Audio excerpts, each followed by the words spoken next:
O tempo deve mudar a partir de amanhã, se não em todas as regiões de São Paulo, pelo menos uma faixa aí, mais a temperatura também com isso. Vai ter alguma alteração, hein? E começa sempre a partir do sul, porque de lá vem as instabilidades e também as ondas frias aí, que chegam aqui ao sudeste. E é de lá, do Santa Catarina, que fala com a gente agora, o meteorologista, um grande cara, admirável pelo seu trabalho, dedicado à meteorologia e à informação meteorológica, que é o Leandro Puchalski, com quem não fala há um bom tempo. Bom dia, Leandro. Bom dia, Daércio. Bom dia para todos os nossos ouvintes, todos os nossos telespectadores. É um grande prazer, mais uma vez, conversar com o pessoal aqui de Matão. Para o ouvinte conhecê-lo melhor, o Puchalski é o cara que quando tem neve e não sei o que, lá em Santa Catarina, aquele frio absurdo e tal, ele vai no meio da situação lá para mostrar, olha, tá nevando aqui, ou tá ventando aqui, ou enfim. E meteorologista por ofício, enfim. Agora aqui pra gente a informação de que vamos receber aqui uma instabilidade que vem a partir do sul. Vamos compensar por aí. O tempo já mudou aí, Puchalski? Não, ainda não, Dércio. A gente ainda continua, né, com um comportamento que a gente chama de um bloqueio atmosférico, né? É quando um ar mais seco, que nessa época do ano é muito comum, né, principalmente no centro-oeste do Brasil, acaba avançando por ventos em altitude para a região mais sul do país e acaba influenciando o tempo. E aí a gente chama de bloqueio porque ele impede, ele vai bloquear, né, o avanço das nuvens de chuva, que nessa época do ano estão muito associadas às frentes frias, numa faixa mais ao sul, ou seja, mais na parte ali do sul gaúcho para a região do Uruguai, para a região da Argentina, né? Então, esse comportamento ele ainda está acontecendo nessa quinta-feira. A gente está começando o dia de hoje com um céu bastante encoberto, associado a nuvens de chuva na parte do Uruguai, na fronteira com o Brasil. Ainda está esse cenário. Então, para Santa Catarina, a gente está começando o dia muito parecido com o que São Paulo também está começando, né? Com um ar mais seco, com sol, tem nuvens altas neste momento em grande parte do sudeste e do sul do Brasil, que são nuvens que às vezes parece que o sol está mais fraquinho, parece que o sol está um pouco mais tímido, assim, mas são nuvens altas que não produzem chuva, porque justamente a gente está com influência do ar mais seco. Então, nesse momento, a gente continua com a característica dos últimos dias, ainda não mudou muito, não. Deve mudar ao longo do dia dentro do Rio Grande do Sul, se espalha por dentro do Rio Grande do Sul, no primeiro momento, essa chuva. E quando é que o tempo muda efetivamente aqui, por exemplo, a gente, Puchalski?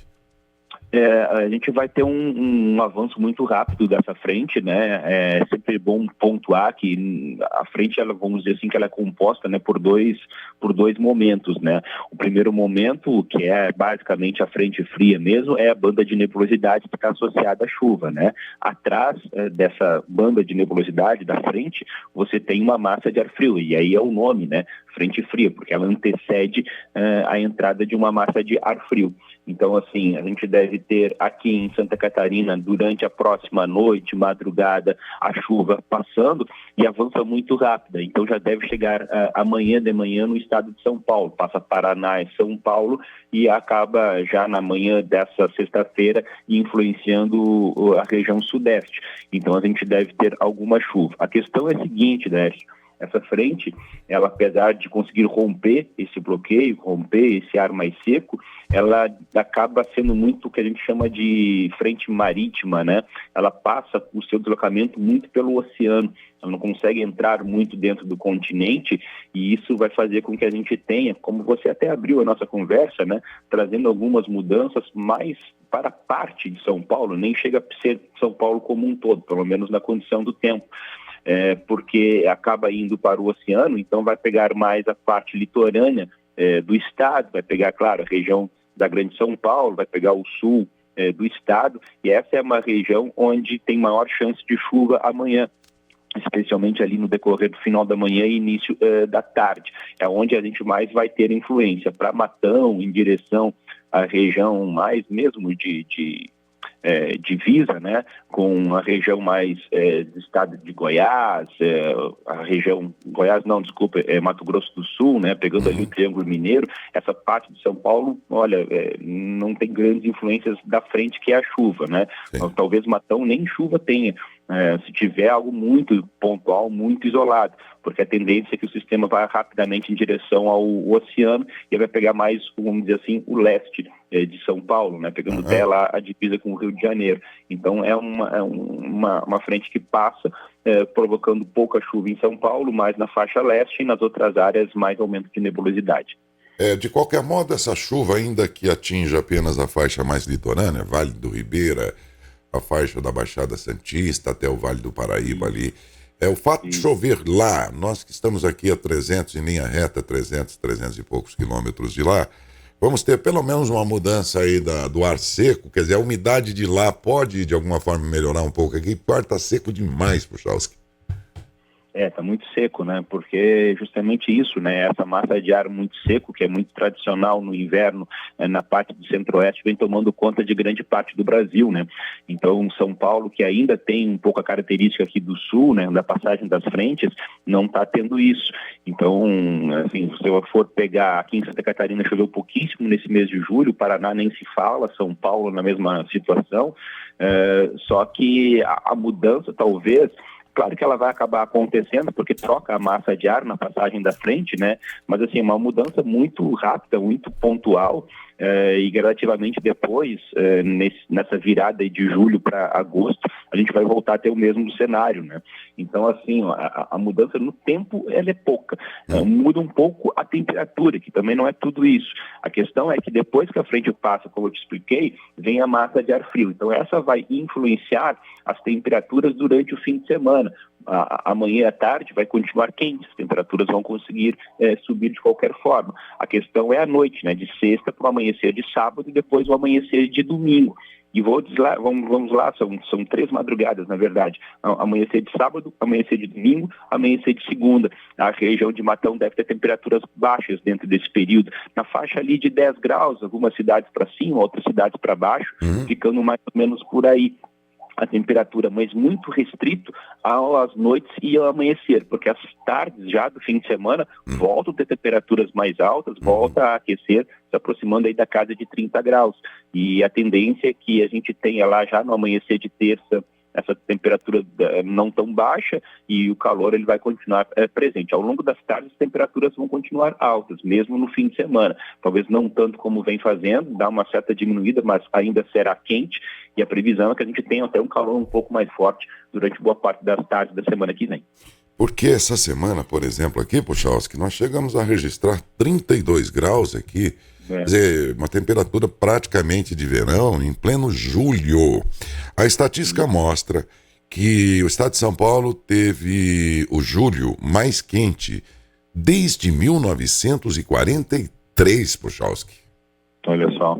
Exatamente, é um comportamento que chama bastante atenção, né, porque não ocorre toda hora, né, e posso te dizer que esses últimos dias de julho, pelo menos a temperatura da tarde, né, que a gente chama de temperatura máxima, esses últimos dias vão contribuir para manter essa média elevada.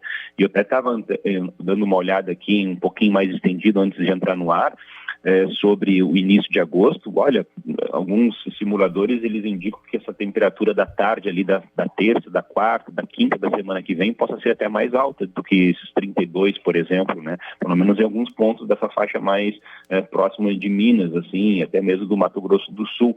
Então a gente tem um aquecimento também nesse início do mês de agosto, não tem muita mudança.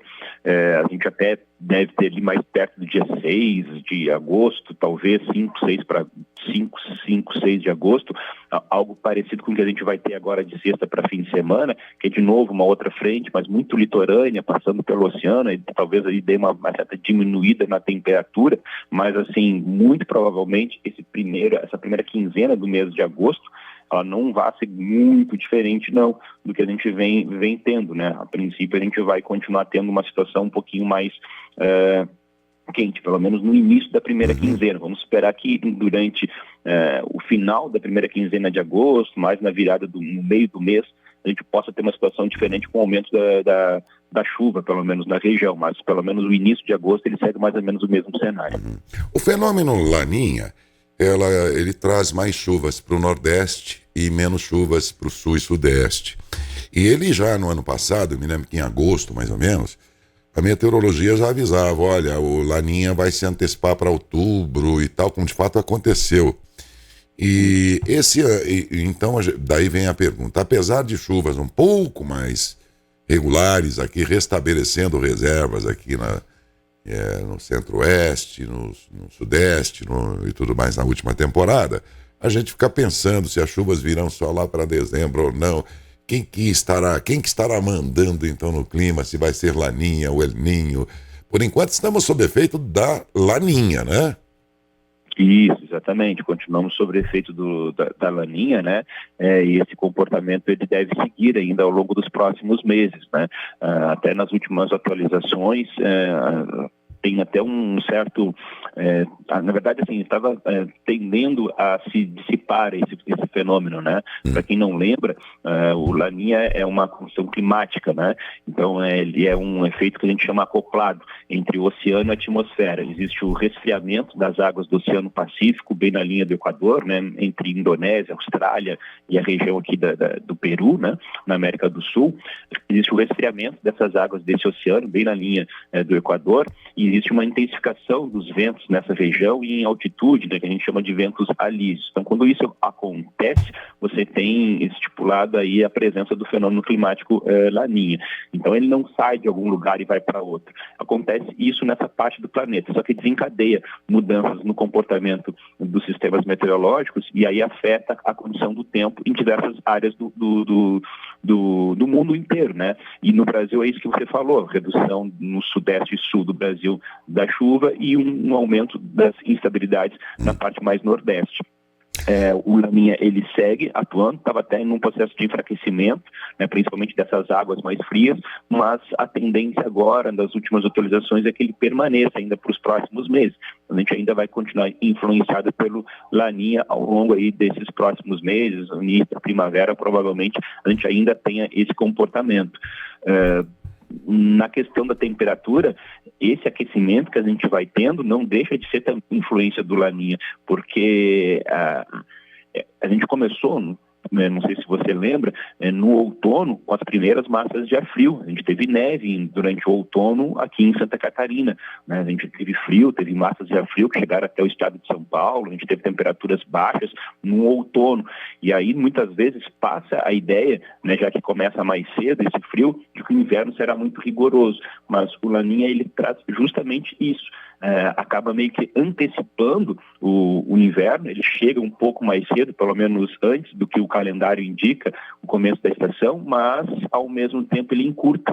Então, dentro do inverno astronômico, né, você acaba não tendo a mesma condição, as mesmas massas de ar frio que o outono apresenta. Então não deixa de ser o que está acontecendo, uma influência do Laninha também na questão das temperaturas.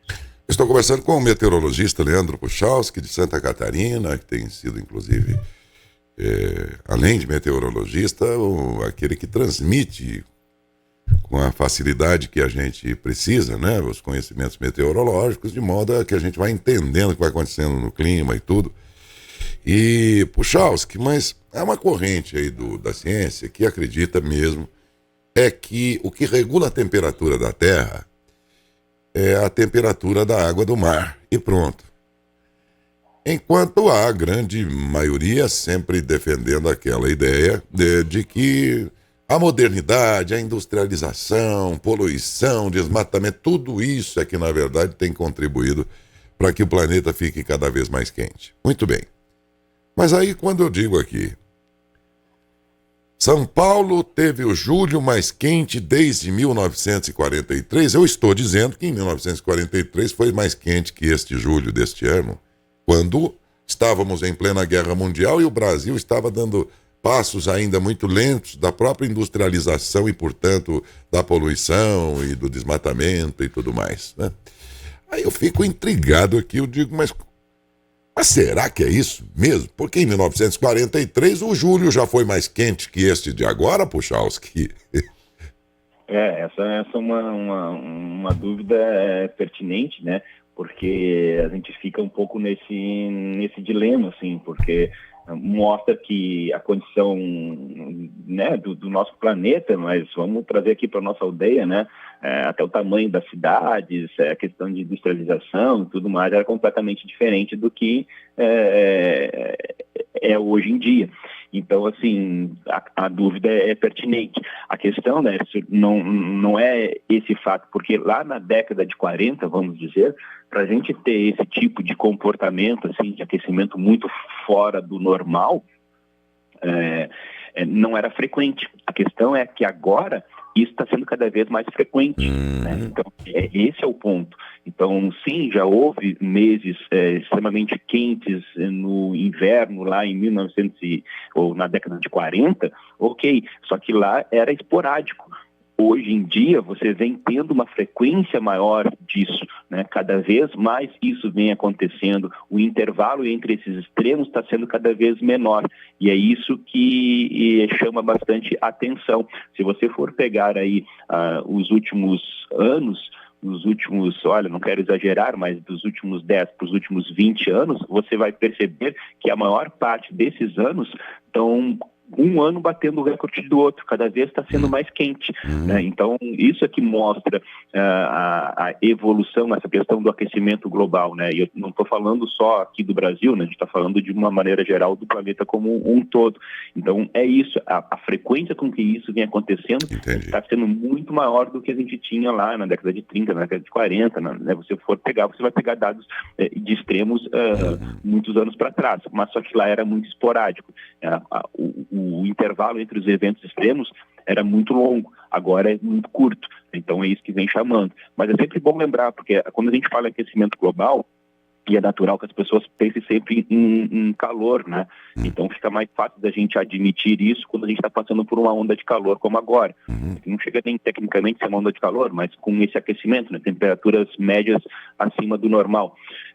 A questão é que o aquecimento global, ele é aumento da temperatura da Terra. A consequência é a mudança climática. E aí sim, a mudança climática é o aumento dos extremos. Então a gente vai ter momentos onde as temperaturas vão ser muito altas acima da média, mas também a gente vai ter momentos onde as temperaturas elas vão ser baixas, muito menores do que o padrão da época do ano. Então são os extremos, tá? Então não é só questão de aquecimento, porque às vezes eu vejo as pessoas dizendo assim, tá vendo lá, não sei aonde, tá um friozão, cadê o aquecimento global? Não, mas o friozão é um extremo, e o extremo faz parte da mudança climática, então está tudo relacionado. Se você vai pegar lá na Europa, o calorão que está acontecendo, né, batendo recorde na Inglaterra principalmente, então vejam, é algo completamente fora do normal. A gente estava lendo uma matéria que apenas 3% das casas na Inglaterra tem ar-condicionado para resfriar, né, porque eles não estão acostumados. Não estão preparados para isso, né?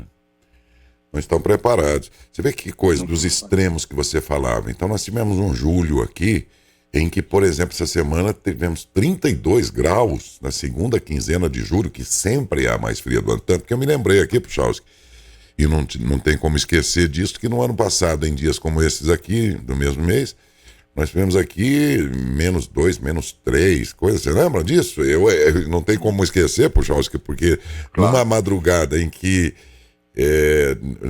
nós tínhamos aqui -2 negativos, eu tive que fazer um ultrassom na região no peito aqui, em função de coronárias, essas coisas, e o ultrassom lá eles colocam um gel, né? Sim. E eu me lembro que eu tive que fazer às 6 horas da manhã, rapaz, um ultrassom naquela madrugada.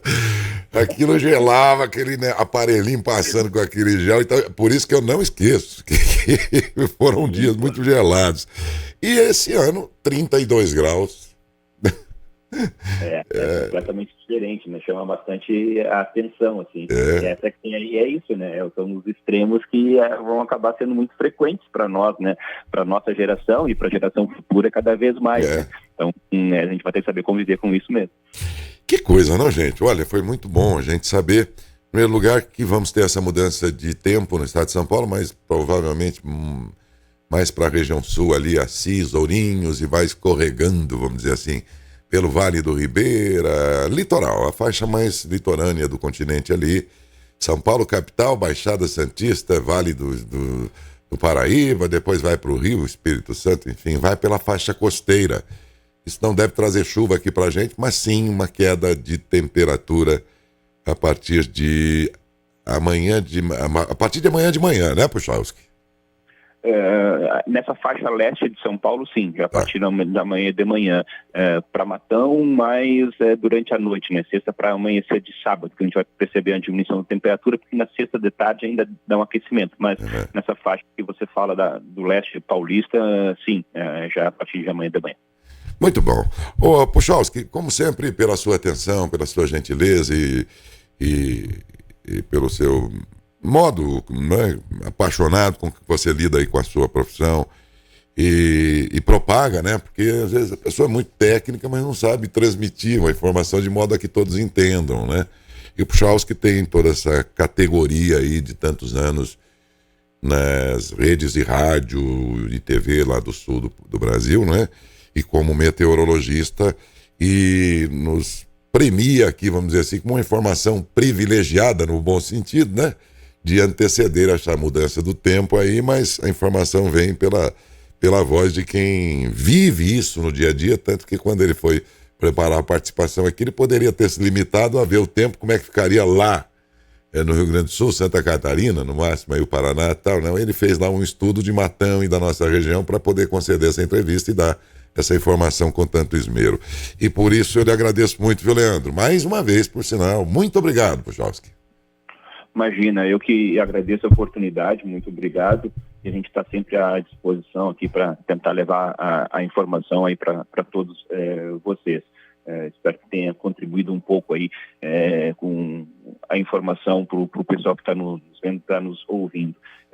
Uma última informação, dei uma olhada antes também e depois já fico à disposição, caso venha a acontecer. A gente pode ter alguns volumes maiores de chuva e aí mudando um pouco um cenário, mais lá perto do dia 10, 11 de agosto. E qualquer coisa... Aqui para Matão, Puchalski? Oi? Aqui para a nossa região mais central do estado? Isso. Para a região assim, de São Paulo como um todo, como né? Todo?